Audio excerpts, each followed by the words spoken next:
Jones Podcast. The Jones Podcast. What up, everyone? Welcome to the Jones Podcast. I know you've been waiting for a minute, so here we go. Me, I'm Eric. That means And over there, that's my brother Jason. what up, bro? We have a 19-year age difference between us, so we're going to talk about a lot of things that go on in the world. Like what? Money, relationships, just real stuff. So just sit back and get ready to be entertained by the Jones Podcast. Let's go. Welcome, Jones Podcast. Ladies and gentlemen, I have my guy with me, Jarvis Robertson, the CEO and founder of Joe Dude's Clothier. Jarvis, how you doing, guy? I'm good, man. You know, I'm just out here moving around. How you? Man, I can't complain, man. I'm doing great, man. I got my podcast thing going on. Hey, I'm loving it. Family doing good. Everybody's healthy, so I can't complain. Word up. Man, how have you been? We haven't talked in a while. I haven't seen you so how have you been? Yeah, man, What's keeping you busy right now? Man, just the brand, you know what I mean? A lot of things have happened, you know, since the last time we spoke and saw each other, man. So, you know, I'm married now, man, and, you know, keeping the business going is definitely what keeps me going, you know, because it's one of those things where, you know, coming from where we come from, being both from Tuscaloosa, you know, there wasn't no fashion shows and things like that. You know, my background is in retail, but that's the closest I ever got to actually, like, designing or anything like that. So to be in this realm, it's a challenge, man, but I love it. That's what I signed up for. No doubt. So, Joe Dudes, where did that name come from? Well, I'm going to have to take you back Okay. to set it up. So this is around 19, you know it's about to be something. You said start with a 19. No so, doubt. you don't even hear that no more. So it's like 19, I want to say 97, 98-ish. And I was over at my people's house. We were just, you know, young and hip-hop is going crazy. You know, I'm the golden era, you know. So from that era where the music was coming out, Outkast, Wu-Tang, NWA, Ghetto Boys, Scarface, like music was just all over the place. But as you can see now, fashion is so like intertwined with hip-hop. So I've always been like a brand guy without even really knowing it. I just paid attention. And, you know, around this time, 98-ish, Rocket World was crazy. You know, all of those brands from the East Coast were just blossoming and booming. And I knew they were making a lot of money. You know what I mean? Then you got FUBU, Cross Colors. I mean, just all these different brands that we've watched just by being fans of hip-hop. I was like, but nobody's really telling the Southern version of that. You know, we didn't necessarily need Timberland boots and bubble coats. It really didn't snow or get cold like that. True. So I'm like, when's somebody going to tell the Southern story? Like, really how we dress? Because I'm going to date myself. Back in the early 90s, we used to dress like preppy. You know, Yeah. T-Town had his own pink polo before Kanye. No doubt. We was wearing yellow Nautica shirts, you know, knit polos and green duckhead shorts with the Sperry's before it was a wave. We was doing that. So I was like, I'm missing that true aesthetic from a Southern perspective. So I was like, all right, I want to start a brand. I want to start a line. And I'm like, okay, I need a name. So fast forward, 98-ish, we sitting around talking, and I'm searching for a name in my head. Nobody really knows I want to start this, but I was just sitting around, and me and some friends were talking, and we, you know, paying dues is a big thing in hip hop. Well, back then it was. Yeah. Maybe not so much now, but back then it was like, yo, you got to pay dues, you got to pay dues. So we were sitting around talking, and it was like, it kept coming out, man, sunset, man, you ain't even paid your dues. And so it was just the southern twang, the southern accent that was pronouncing your dues. You hadn't even paid your dues. So I was like, ooh, that's country. Yeah. You know what I'm saying? I slowed it down. I slowed it down and made it a first name and last name, like a man's name, Joe, and then dues. So at the root of it is about paying dues and like working hard. But I knew it would be too urban if I left it like that. So what I did was I said, I'm going to put a tagline with it to kind of soften it up and balance it out. So what I did was, I'm like, why am I really doing this? And really I was like, my life, because in life everybody's going to have like something that's like driving them. So that's the first part.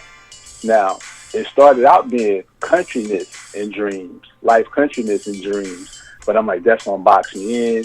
I don't know how far that's going to go. So I changed it to art because I'm just an art fan. And I think there's an art to everything you do, whether you cooking a cake or whether you cut somebody's hair, it's just an art to how you do your thing. So I'm like, word, that puts me right in the art world too.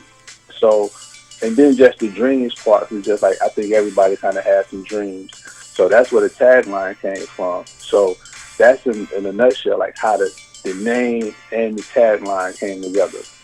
Man, that's dope, man. I would have Man, never thought that. Yeah, that's dope. That's man, real dope. Crazy. Man. That's real dope. Crazy. Mm-hmm. So what's your favorite part about having your own clothing line? Well, I think that's a loaded question because there's a lot of things, right? One, I get to actually create the things that I would want to purchase or the things that I would want to see. The second thing would be with the logo, I'm actually the only person that I know of that has a brand that has like a noticeable black man as the logo. Mm-hmm. You know, early on when I started it and people would see it, they was like, why the logo got to be black? And it wasn't that I was trying to make this only for black people because I sell to everybody. It was just that I'm like, all these brands that we support, nobody is putting up no basketball nets in the hood. I don't see nobody giving out no scholarships. I don't see nobody inspiring these kids, but we can go let them run and spend their money with Nike or Polo. And I don't want to call too many brands out, but sometimes I have to just to get my point across. Mm-hmm. But I just didn't see these people kind of reinvesting in the communities that spent money with them. So I was like, I ain't changing nothing. And so that in itself was empowering to me, you know. And so that was big. But, you know, you get the chance to just market what you want to market, put out what you want to put out. I don't get it all right. I don't get it right every time. But at the same time, I can put something out there with a standard and a class, and I can compete with whoever. And that's what I'm in it for, to compete and to position this brand to be taken seriously for years to come. You're doing a good job, man. I applaud you, homie. You're doing a good job. I appreciate it. I try, bro. I'm telling you, I try. So what's the process for your design? And this may sound corny, and I hope it doesn't, but it's really just a feeling, man. You know what I'm saying? Like, it's just really like a feeling. Like, I've done everything from knit polos to bow ties to scarves to swimming trunks. Like, the list goes on and on, you know, windbreakers. And so, and it's, you know, it's easy to do a t-shirt or something like that, but it's just a feeling, man. You know, it's almost like a musician or, you know, like somebody that cook a cake. Like, they have to be in the mood to cook it sometime. Like, I just felt like I wanted to cook a lemon meringue pie, then they go in and they do it. So it's like one of those things. Like, I really trying to stay true to, like, who I am and things that I would purchase myself if somebody was trying to sell it to me. So it's really just a feeling, man. I kind of get a vibe, and whether it comes from IG or a magazine, I'm a big magazine head. So I may say, okay, well, I just say, for instance, I did 2 scarves like a couple years ago. and I did one that was like really multicolored, and then one that was like orange, navy, gray, and white. And it really was just me saying, I want something that I can wear that's kind of like subtle, and then I want one that's just real fly. And I just started looking at colors, and the color pattern really came from like the old school Buster Brown, and that's what we started calling it when we were designing it. And it really was just a feeling, man. Like something has to trigger something in me, and then I'll go down that path. And I'm not a designer by trade, right? I just know a feeling like when I get it. So I get with my team and I tell them what I want. We start looking at size charts. We start pulling stuff that people have done before. So we kind of have a direction. And then from there, we just get into it. We identify the manufacturers because every manufacturer doesn't do everything. So there may be a manufacturer that does strictly hats or a manufacturer that does strictly coats. So once you identify a manufacturer, then you got to get them actually, the actual design, and they tell you how much it's going to cost to make it. Then you get a sample done, then you get the sample in, and then you tweak it, see if it's right. If it's right, you place the order, you get it in, take your pictures, put it up on the website, get it to your fulfillment company. I've come a long way because I used to have to go to the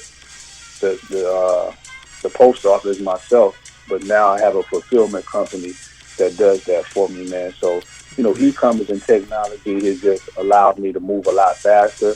Yeah. But still, people ask me, why don't I put out more?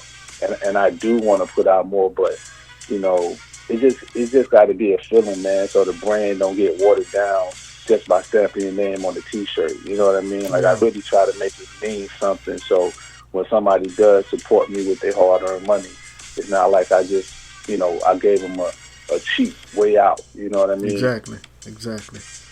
How do you stay up to date with all the personal styles that's going on with all the clothing lines? Because I saw one of your T-shirts and I thought it was fly, man. I really did. I think it was called the cream T-shirt.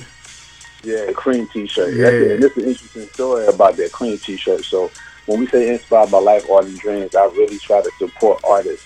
So a friend of mine, she was at an art show and she posted that picture online. It was one of the artists, but it was a small 8.5 by 11, and like a sheet of paper.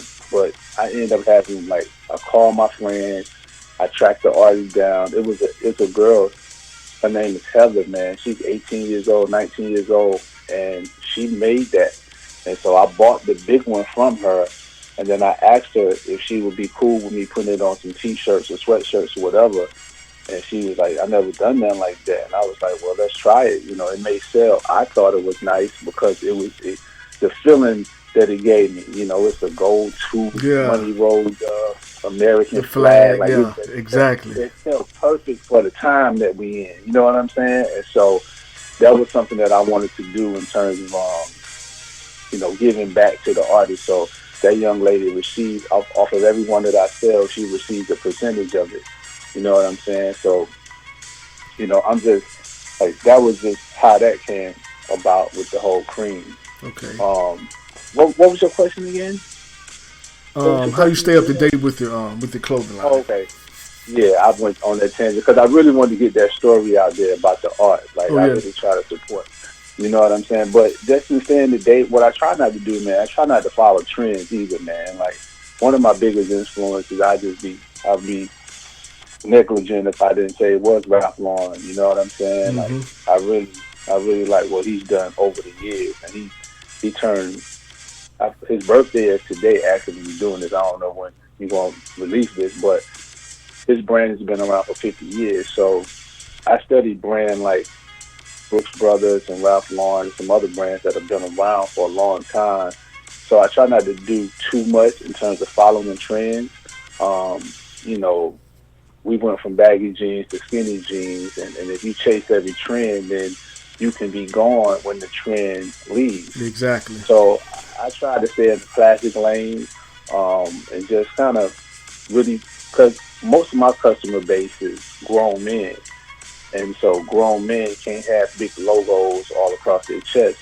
Some men can, older men, but most of the people that have supported this brand from day one are men with kids, with families, and there's a certain thing that they will purchase. And so, knowing that there's certain things I probably can do, but then there's certain things that I won't do just because I'm like, most of my clientele is older. So I look at it like I'm the brand that'll be there once the young kid that's 21 grows up and he wants to wear something that's a little bit more manly. Hopefully I'm positioned where he'll support me. And that's really where I want to be. I want to be able to wear this brand for myself and for generations to come and know that when I put this on, I can wear this when I'm young and I can wear it when I'm older. Okay. So how would you describe your own personal style?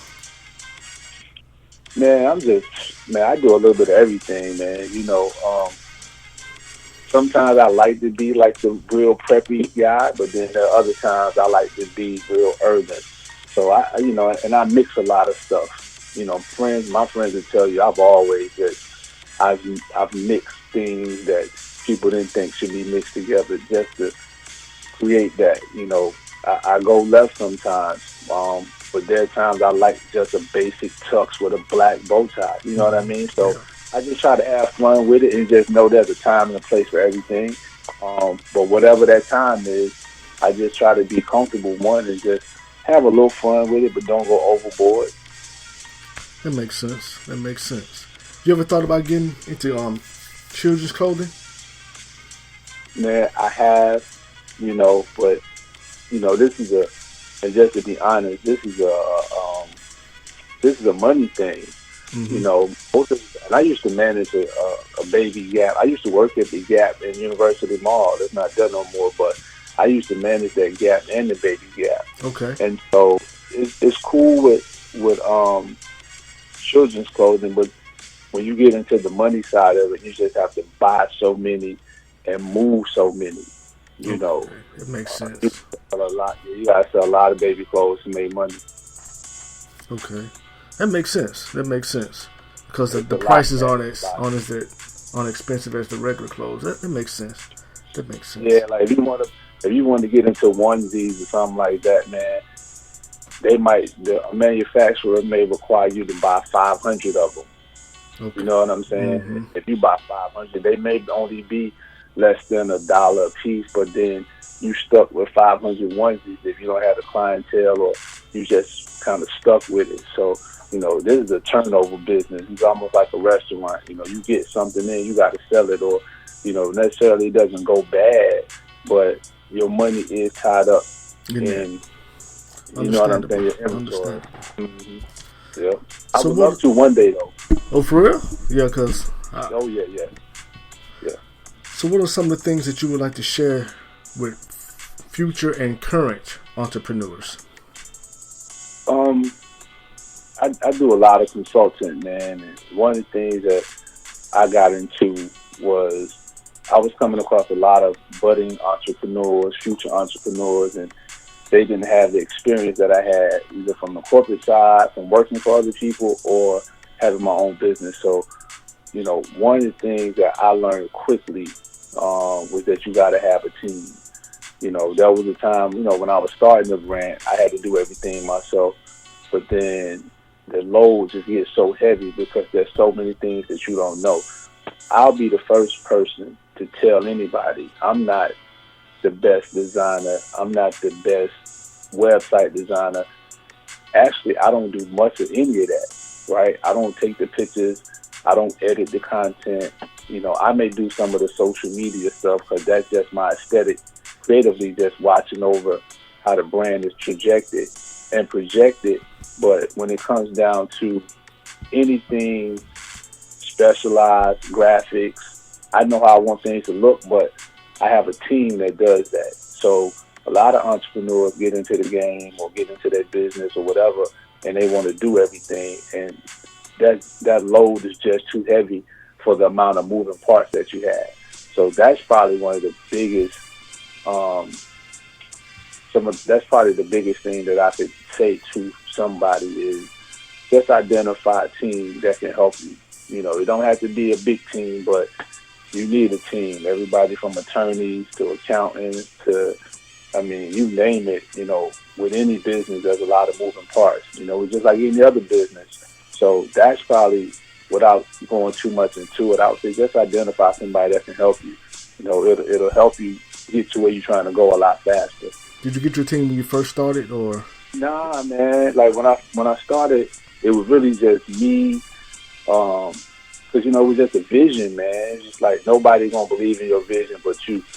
I had people, when I started with bow ties, man, I had people say, people not even wearing bow ties. And I was like, you just don't know anybody that wears bow ties. I know a bunch of people that sell bow ties. And if they was making bow ties, Ralph Lauren and all these other people wouldn't be making them. Somebody wearing them, you know what I'm saying? It's just like, so, you're going to need a team. I had a friend that, man, it's so many of them, man, that they didn't charge me for information, like things I needed, graphic-wise or just support-wise. You need a team. So, you need and I hate to give the haters any platform, but you need them too. You know what I'm saying? Mm-hmm. Like, they keep you, like Nick Saban say, the rat poison. So yeah, the rat poison. People around you, yeah, like if you had people around you that's always saying you great or that's just fly, that could be cool. You might be on a hot streak like that, but you also need some people to kind of be down naysayers that can inspire you to keep tightening up what you're trying to do. So I just kind of, like, my team just kind of came together, man. I knew people that developed websites. I knew people that were graphic designers. I knew attorneys. And the universe, man, just conspired, and it was just blessings that everything that I needed just kept coming to me, and I think that's the part of not skipping, steps in the process. You know what I'm saying? Because I know a lot of people that say that they're going tomorrow. I outlasted a lot of brands. So to me, that's a success already. Yeah. But the team just kind of, nowadays, and there's so many people doing freelance stuff, like there's somebody right now that has a camera that wants to take some pictures for your website. There's some people right now that want to create a logo for you. And it's easier to find them now because freelance is such a big thing. But back when I was starting, man, I just kind of had to ride it out. Mm-hmm. You know what I'm saying? So, but nowadays you can find a team or put a team together for little or nothing because everybody's trying to make a little money. You know what I'm saying? So, that's right. It's a lot of websites out there now where you can identify people to do X, Y, and Z. But back then it wasn't as easy. So, what's your future plans for your brand? Well, I look at it like this. Ralph Lauren turned 50 this year. Mm-hmm. His brand has been around since like 67, 68 when he started it. And so for me, that's the long-term goal. I kind of designed this brand for it to be around after I was gone. And so I'm interested in seeing, 45 years from now, 50 years from now, hopefully I'm still alive and I can be enjoying the fruits of the labor like Ralph Lauren. But I really built this, man, so when black people, I just go ahead and say it, we can have something like a Ralph Lauren that we own. You go to the mall and you can't buy no brand that that's owned by a black person. So I just feel like as much money as black people spend, it's really like a slap in the face to not have a brand that's comparable or even a step above some of these brands that we hold in high regard. I know with time comes change, and that's what I'm trying to do. So I want this brand to be positioned amongst the Lacoste and amongst the Ralph Lauren and have people proud to wear this brand. A lot of people that wear this brand, when they buy it, they happy to buy from me because they know me. Exactly. I have a lot of people that don't know me that buy from the brand, and they buy just because of the story. They buy just because of the presentation. They buy just because of what it stands for. So that's the end goal for me, is to be able to sit back and say, I want to buy a scarf. Let me see what Joe Deuce has, and not be like, let me just buy it just because he's black. I want to position it from a quality standpoint that people just appreciate it, man, and it represents us. We make a lot of stuff fly and don't get the credit for it. Like, come on. Yeah. People weren't wearing Timberland boots like that. They weren't moving that many construction Tims. Nah, not really. People, you know what I'm saying? Like, you didn't even know about it. It was the same thing for, like, Wallabies. Like, we make a lot of things hot, and we put it in the videos, and we say the name of the brand, and, man, them people don't really mess with us like that. So, for me, it's a lot of underbelly in the fashion world that hopefully I could be a part of the change. So, instead of always saying, you know, labeling or calling out these brands and songs or being so quick to get on the red carpet and say what we're wearing, that we start to kind of bring some of that money back, you know, because I want to change stuff. You know, I want to invest in the kids. I want to invest in our communities. I want to change some stuff. So it's not really just about $1 for me in terms of me shining, as much as it is about what can I do with the money to make life better for other people. Well, I'm rooting for you, man. I'm rooting for you, and I appreciate it, man. I'm rooting for you too, man. I like what you're doing. Like this, we all need each other and each other's platform and each other's minds and each other's support. You know what I mean? So no it's a you know, we already made a connection via your podcast. So that kind of lets you know the strength that's, you know, that we're capable of harnessing and supporting each other. You know, just by letting our guards down, putting the ego to the side, not being so prideful and arrogant, and let's just, because we only got a short time here. We don't know. Yeah. So you might as well go hard as you can go and just see what comes out of it. You know, you don't get nothing by holding your tail tight. No. So you might as well roll the dice. So if anything represents Tuscaloosa, that's one of the things that I try to represent. I'm against all odds. You against all odds. Deontay Wilder's against all odds. J. Dot is against all odds. J. Dot is against all odds. Hey, that boy nice. Like, that boy nice. You know, I listen to your podcast with Fat. I know Fat. You know what I'm saying? He against all odds. You know what I'm saying? And you got some other people that you interviewing that I'm eager to hear. You know, and there's a lot of people that you hadn't gotten to from Tuscaloosa that are against all odds. So, you know, when I started the brand and it hadn't been taken seriously, it took somebody to come to me and say, Jay, the brand bigger than you think. And I'm like, what you mean? They was like, nah, I've been in this circle. I heard your name come up. I've been in this circle. Well, then there's people on the East Coast or the West Coast or out of the country. And, you know, that's big. You know what I mean? And even with talking with J. Dot, man, I'm going to link up with him, but even in talking to him, he was just like, you know, Tuscaloosa don't really vibe with me. And that was kind of shocking to me because he's nice. It kind of hurt me also when he said that. I'm like, because they don't know, man. They don't know how good that kid is. And anything about Tuscaloosa a lot of times is not tell anybody this. What happens is, if you put an animal, and I'm not calling my people in Tuscaloosa animals, but this is just an example. If you take an animal, just say a giraffe, and you take the baby giraffe and you put it in a cage, he's not going to grow the way it's supposed to grow because it's confined in this space. So it's supposed to have a long neck, long legs. It's going to be hunched over. It's going to have some deformities. And I think the town is like that. I think the town just sort of has a confined kind of mentality where people don't want to grow past a certain place. You know what I mean? And that's hurtful because I'm from there.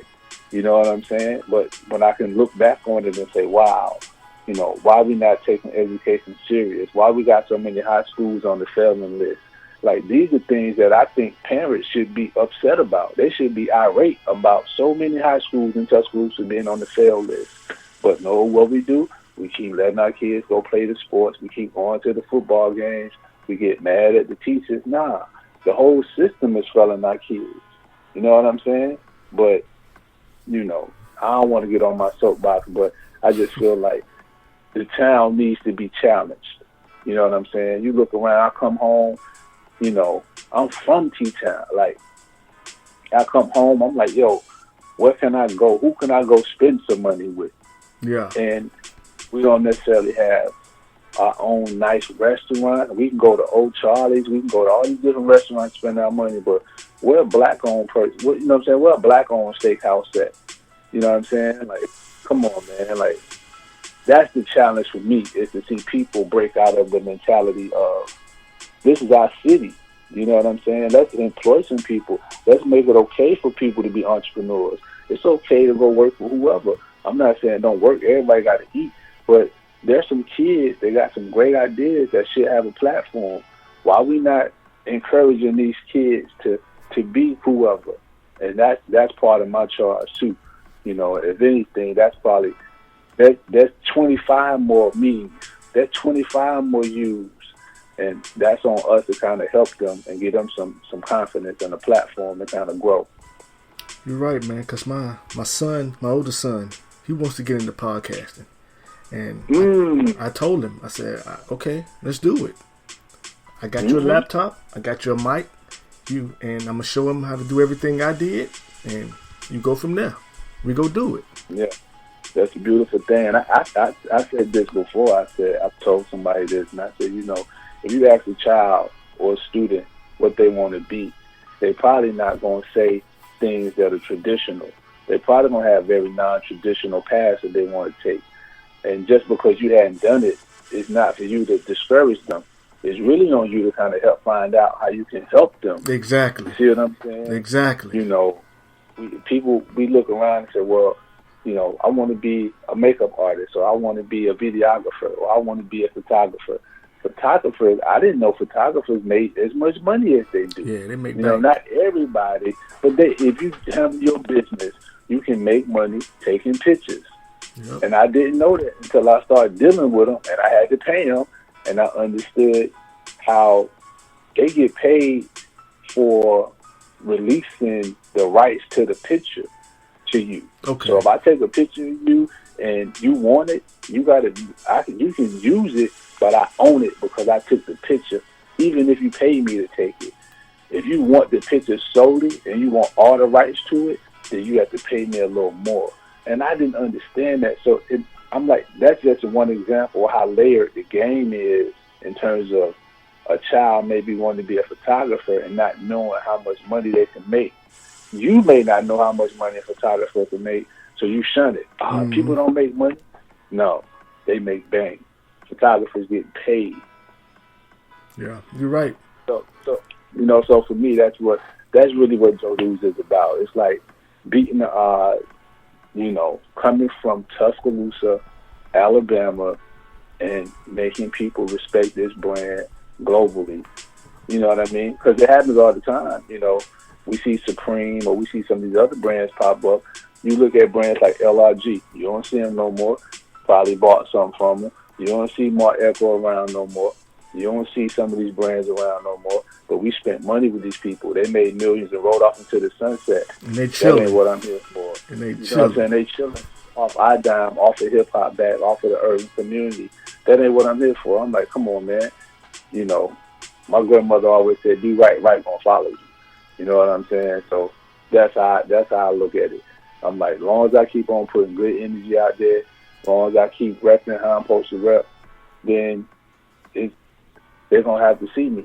You know what I'm saying? And every time I'm going to be representing that town. No doubt. Every time. Mm-hmm. No doubt. And I got some special for the town I'm working on.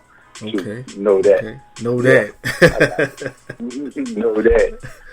Well, Jay, man, before we get out of here, do you want to give a shout out to anybody or your team or whatever before we go? Man, listen, man, I try not to get off into that naming thing because you going to forget somebody. You know what I'm saying? Yeah. So anytime, it's too many to name. You know what I'm saying? It's too many to name, man. And when I talk to them, I tell them my gratitude, man. I give them my love. I say, yo, this is for us. I appreciate it. And they know, because they know what type of dude I am. But just anybody, man, who has a dream, you know, now I won't say chase it at all costs, because I think there comes a time when you have to turn the corner and pivot. But even in the early stages of pursuing your dream, you still going to learn a lot. So you can take that knowledge and kind of build upon it and use it. But what I will say, man, to to everybody that supported, man, who even if you don't buy nothing, if you just hit the website, if you like a picture, I mean, sometimes, man, and I ain't big on that whole likes and followers thing, but I get a lot of love from the town, man. They supported me. I get a lot of love from all over, man, and everybody that's helped me, man, because the type of dude I am, people do favors for me, right? They might want to see me win, so a photographer say, I like you, I like what you're doing, and instead of charging me $300, they charge me $150. You know what I'm saying? Mm-hmm. So I couldn't do this without those types of benefits and breaks. You know what I'm saying? So I just want to say, shout all of them out. They know who they are. You know what I'm saying? They know who they are. Mm-hmm. No doubt. Well, Jim, I'm not going to hold you up, man. Great talking to you, brother. Can't wait till you come to town so we can link up. Man, listen, I'll be there for the holidays. You know, we got some stuff we got to talk about. No doubt. That's that. But as soon as I get to the town, I'll give you a heads up just to, you know, so we can link up, man. You keep doing what you're doing, man. This platform is probably more beneficial than you know. I'm eager to listen to some of the future podcasts because I'm eager to see and hear other people's story as well. You know what I'm saying? So, man, we appreciate you, man. I appreciate you, man. Keep doing your thing, and when I get to town, man, we'll link up. All right, then, homie. You stay blessed, baby. All right, for sure. Peace.